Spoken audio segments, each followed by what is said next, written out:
You can eat a breakfast that looks perfectly healthy and still feel snacky by 10:30. Not because you lack willpower, because some breakfast patterns quietly crank up hunger hormones, speed up digestion, and leave your blood sugar on a roller coaster. So if your mornings go like this, you eat, you feel good for a bit, then you start thinking about food again, that is a signal. It usually means your breakfast is missing one of the three anchors that keep appetite steady: protein, fiber, and enough total energy. And here is the tricky part. A lot of the most common healthy breakfasts are built around foods that sound virtuous. Smoothies, granola, oatmeal, toast, yogurt, even fruit. None of those foods are bad. The mistake is the structure, the ratios, the add-ons, and sometimes the portion size.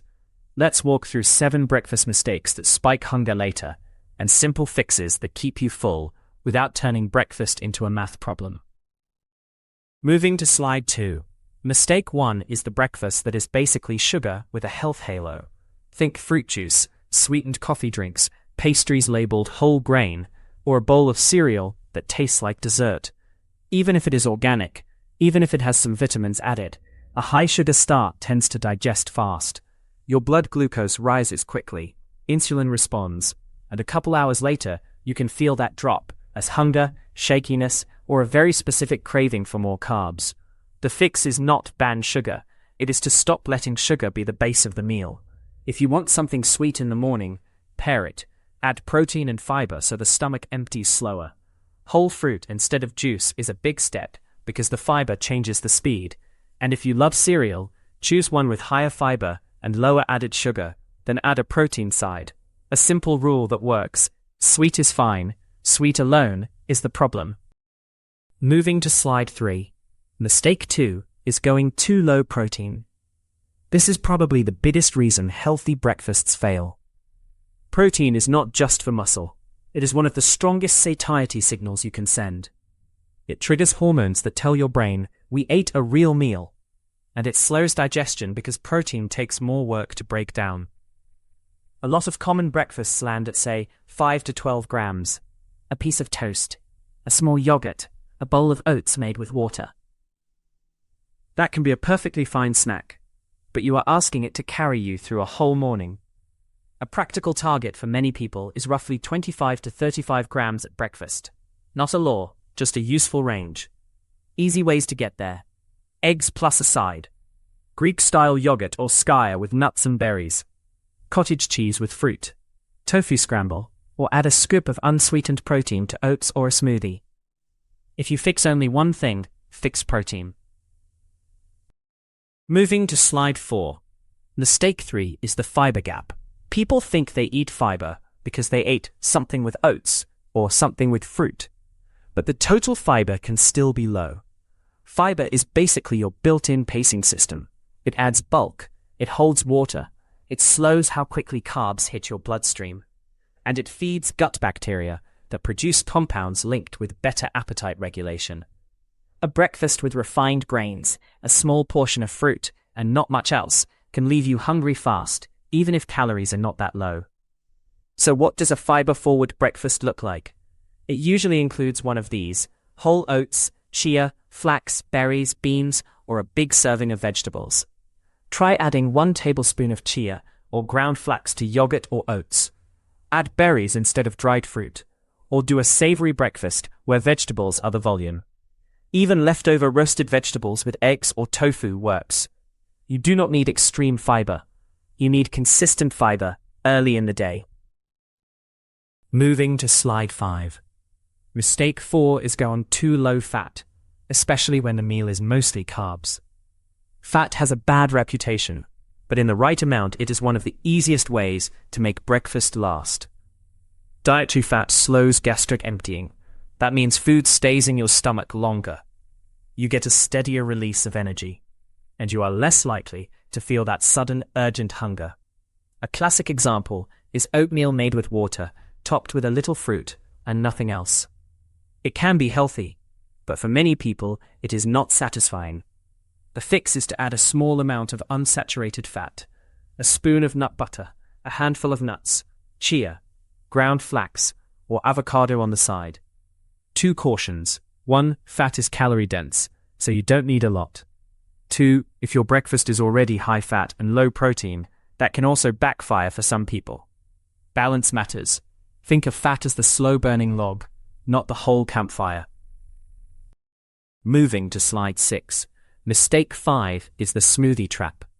Smoothies feel healthy because they can contain fruit, greens, and superfoods, but blended calories behave differently. When you drink your breakfast, you usually consume it faster. That reduces the time your brain has to register fullness, and blending breaks down structure. The fiber is still there, but it is less intact, so the meal can empty from the stomach faster than a whole food version. Also, smoothies can quietly become sugar-heavy. Banana, mango, juice, sweetened yogurt, plus maybe honey. That is a lot of fast carbs. If you love smoothies, keep them. Just build them like a meal. Use a protein base, Greek-style yogurt, skyr, or an unsweetened protein powder. Add fiber and fat, chia, flax, nut butter, and choose lower sugar fruit like berries as the main fruit. One more trick. Pour it into a bowl and eat it with a spoon, topped with nuts or seeds. Slower eating, more satiety. Smoothies are not bad. Liquid-only smoothies are the issue. Moving to slide 7. Mistake 6 is the healthy yogurt, but is basically dessert. Yogurt can be an excellent breakfast, but the flavored versions often come with a lot of added sugar and not much protein. Here is what happens. You get a sweet hit, it digests quickly, and because the portion is usually small, you are hungry again soon. The fix is simple. Start with plain, high-protein yogurt. Greek-style yogurt or skyr are common options. Then you control the sweetness with whole fruit. Add berries, sliced apple, or a small amount of banana if you like it sweeter. Then add crunch and staying power. Nuts, seeds, or a small portion of oats.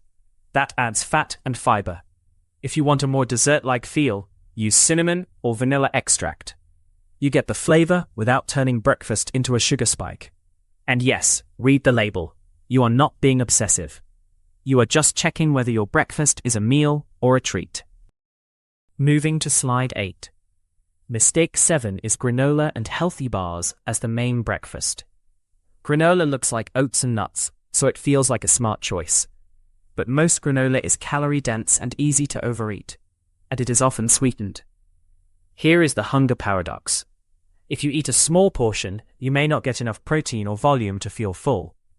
If you eat a big portion, you can get a lot of calories with still not much protein, and the sweetness can keep cravings going. Bars have a similar issue. Some are basically compressed cereal with syrup. Even the better ones often lack fiber and protein unless they are specifically built for it. The fix: use granola like a topping, not a bowl. Put it on plain high-protein yogurt or on a chia pudding. Measure once or use a small handful so it stays a garnish. If you need a portable breakfast, build a combo, a higher protein item plus fruit, or a bar with solid protein and fiber plus nuts. Granola is not evil. Portion and pairing decide the outcome. Moving to slide 9. Now let's talk about a bonus mistake that makes all 7 worse. Eating too little because you are trying to be good. If breakfast is tiny, your body does what it is supposed to do. It pushes hunger up later, and it usually pushes you toward fast energy, meaning refined carbs and sweets. This is where people get confused. They think the problem is snacking, but the real problem was underfueling at 8 a.m. A satisfying breakfast usually has enough volume and enough calories to count as a real meal. That doesn't mean huge, it means appropriate. A quick self-check. After breakfast, you should feel steady for at least 3 hours most days. Not stuffed, just calm. If you are hungry at 90 minutes, that is useful data. So build breakfast with anchors, a solid protein portion, a fiber source, and either some fat or extra carbs depending on your activity level. If you train in the morning, you may need more carbs. If you sit a lot, you may need more protein and fiber. But either way, tiny breakfasts tend to boomerang. Moving to slide 10. Let's make this practical with a simple breakfast framework you can reuse. Step 1. Pick your protein anchor. Eggs, Greek-style yogurt, skaya, cottage cheese, tofu, or a protein smoothie base. Step 2. Add fiber. Berries, chia, flax, oats, beans, or vegetables. If you can get 8 to 12 grams of fiber at breakfast, many people notice a big difference. Step 3. Add one slow energy source. That can be healthy fats like nuts or seeds, or it can be a starch like oats or whole grain bread. Choose based on your day. More movement, more carbs can make sense. Less movement, you might keep carbs moderate and lean on fiber. And then the final step, make it easy. If breakfast is complicated, you will default to whatever is fastest. 2 examples. Plain high-protein yogurt, berries, chia, and a small handful of nuts. Or eggs with vegetables, plus 1 slice of whole grain toast. You are not chasing perfection. You are building a breakfast that does not betray you 2 hours later. Moving to slide 11, let's troubleshoot quickly. Because sometimes you fix protein and you are still hungry. If you are hungry fast, first check protein quantity. A protein food is not the same as a high-protein serving. A small yogurt cup might not cut it. Second, check your carbs. Are they mostly refined? White bread, low-fiber cereal, juice, dried fruit. Swap one refined carb for a higher fiber version. Third, check liquids. If breakfast is mostly coffee and a small bite, hunger will roar later. Hydration matters too. Mild dehydration can feel like appetite. Fourth, check sleep. Short sleep can increase hunger hormones and cravings. Breakfast cannot fully override that. And finally, check stress. When you're stressed, your brain often wants quick energy. That can show up as mid-morning grazing. So yes, breakfast matters, but it's part of a system. If you want a simple experiment, change one variable for 3 mornings. More protein, or more fiber. Or swap juice for whole fruit. Track hunger at 11 a.m. Moving to slide 12. Let's recap the 7 healthy breakfast mistakes that spike hunger later. 1. Starting with sugar as the base. Juice, sweet coffee drinks, sugary cereal. 2. Too little protein, the most common issue. 3. Not enough fiber, especially when breakfast is refined grains plus a little fruit.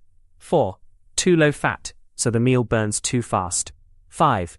Liquid-only smoothies that digest quickly and can become sugar-heavy. 6. Flavored yogurt that is basically dessert. 7. Granola and bars as the main meal without enough protein and volume. If you want one sentence to remember, build breakfast around protein, then add fiber, then add slow energy. Now I want to hear what you do in the morning. Comment A or B. A is sweet breakfast, like oats, yogurt, or smoothies. B is savory, like eggs, tofu, or leftovers. And if you want more nutrition breakdowns like this, subscribe. This information is not a substitute for medical advice. Your cells listen to everything you do.